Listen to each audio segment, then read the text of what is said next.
Ruby's Story, page 101. Ivan, tell me another joke, please, Ruby begs after the 2 o'clock show. I think I may have run out of jokes, I admit. A story then, Ruby says. Aunt Stella's sleeping, and there's nothing to do. I tap my chin. I'm trying to think hard. But when I gaze up at the food court skylight, I'm mesmerized by the elephant-colored clouds galloping past. Ruby taps her foot impatiently. I know! I'll tell you a story, she says. A real, live, true one. Good idea, I say. What's it about? It's about me, Ruby lowers her voice. It's about me and how I fell into a hole, a big hole. Humans dug it. Bob pricks his ears and joins me by the window. I always enjoy a good digging story, he says. It was a big hole full of water near a village, Ruby says. I don't know why humans made it. Sometimes you just dig for the sake of digging, Bob reflects. We were looking for food, Ruby says, my family and I, but I wandered off and got lost and went too close to the village. Ruby looks at me, eyes wide. I was so scared when I fell into that hole. Of course you were, I say. I would have been scared too. Me too, Bob admits, and I like holes. The hole was huge. Ruby pokes her trunk between the bars and makes a circle in the air. And guess what? She doesn't wait for an answer. The water was all the way up to my neck, and I was sure I was going to die. I shudder. What happened then? I ask.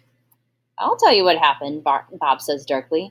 They captured her and put her in a box and shipped her off, and here she is, just like they did with Stella.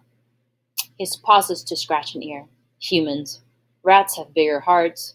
Roaches have kinder souls. Flies have... No, Bob, Ruby interrupts. You're wrong. These humans helped me. When they saw I was trapped, they grabbed ropes and they made loops around my neck and my tummy. The whole entire village helped, even little kids and grandpas and grandmas.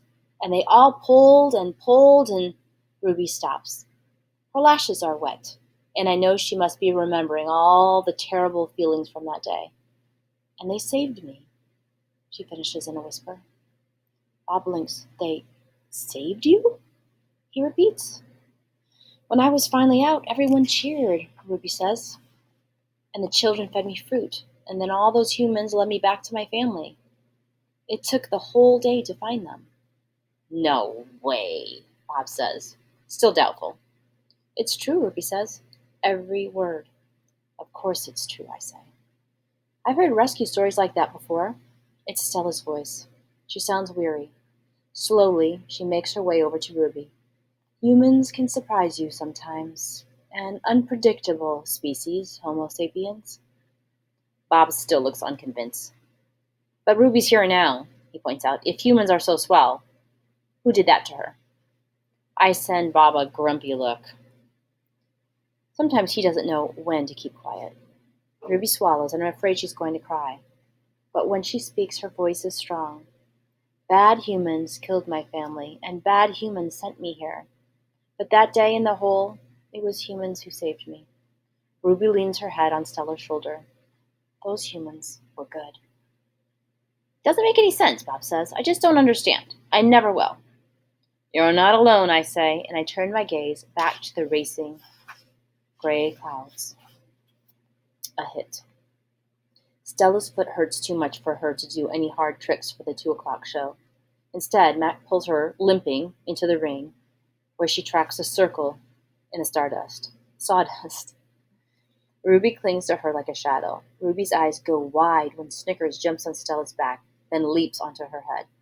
At the 4 o'clock show, Stella can only get as far as the entrance to the ring. Ruby refuses to leave her side. At the 7 o'clock show, Stella stays in her domain. When Mac comes for Ruby, Stella whispers something in her ear. Ruby looks at her pleadingly. But after a moment, she follows Mac to the ring. Ruby stands alone. The bright lights make her blink. She flaps her ears. She makes her tiny trumpet sound. The humans stop eating their popcorn. They coo. They clap. Ruby is a hit. I don't know whether to be happy or sad. worry. When Julia arrives after the show, she brings 3 thick books, a pencil, and something she calls magic markers. Here, Ivan, she says, and she slides 2 magic markers and a piece of paper into my domain. I like the sundown colors, red and purple, but I don't feel like coloring. I'm worried about Stella. All evening she's been quiet, and she hasn't eaten a bit of her dinner. Julia follows my gaze. Where is Stella, anyway? She asks, and she goes to Stella's gate. Ruby extends her trunk, and Julia pats it. Hi, baby, she says. Is Stella all right? Stella is lying in a pile of dirty hay. Her breath is ragged. Dad? Julia calls. Could you come here a minute? George sets aside his mop. Do you think she's okay, Dad? Julie asks. Look at the way she's breathing. Can we call Mac? I think there's something really wrong. He must know about her. George rubs his chin. He always knows. But a vet costs money, Jules. Please? Julia's eyes are wet. Call him, Dad. George gazes at Stella. He puts his hands on his hips and sighs. He calls Mac. I can't hear all of his words, but I can see George's lips tighten into a grim line. Gorilla expressions and human expressions are a lot alike. Max says the vet's coming in the morning if Stella's not any better, he tells Julia. He says he's not going to let her die on him, not after all the money he's put into her.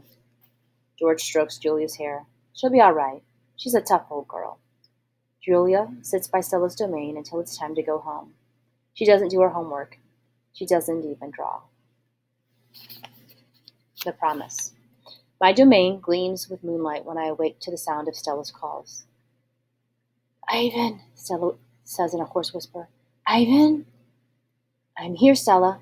I sit up abruptly and Bob topples off my stomach. I run to a window. I can see Ruby next to Stella, sleeping soundly. Ivan, I want you to promise me something, Stella says. Anything, I say. I've never asked for a promise before, but because promises are forever, and forever is an unusually long time, especially when you're in a cage. Domain, I correct. Domain, she agrees. I straighten to my full height. I promise, Stella, I say in a voice like my father's. But you haven't even heard what I'm asking yet, she says, and she closes her eyes for a moment. Her great chest shudders. I promise anyway. Stella doesn't say anything for a long time. Never mind, she finally says. I don't know what I was thinking. The pain is making me addled. Ruby stirs. Her trunk moves as if she's reaching for something that isn't there. When I say the words, they surprise me. You want me to take care of Ruby. Stella nods. A small gesture that makes her wince. If she could have a life that's different from mine. She needs a safe place, Ivan, not here, I say. It would be easier to promise to stop eating, to stop breathing, to stop being a gorilla. I promise, Stella, I say. I promise it on my word as a silverback. Knowing. Before Mac, before Bob, even before Ruby, I know that Stella is gone. I know it the way you know that summer is over and winter is on its way. I just know. Stella once teased me that elephants are superior because they feel more joy and more grief than apes. Your gorilla hearts are made of ice, Ivan, she said, her eyes glittering.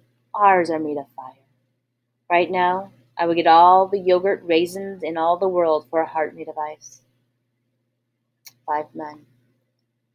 Bob heard from a rat, a reliable sort, that they tossed Stella's body into a garbage truck.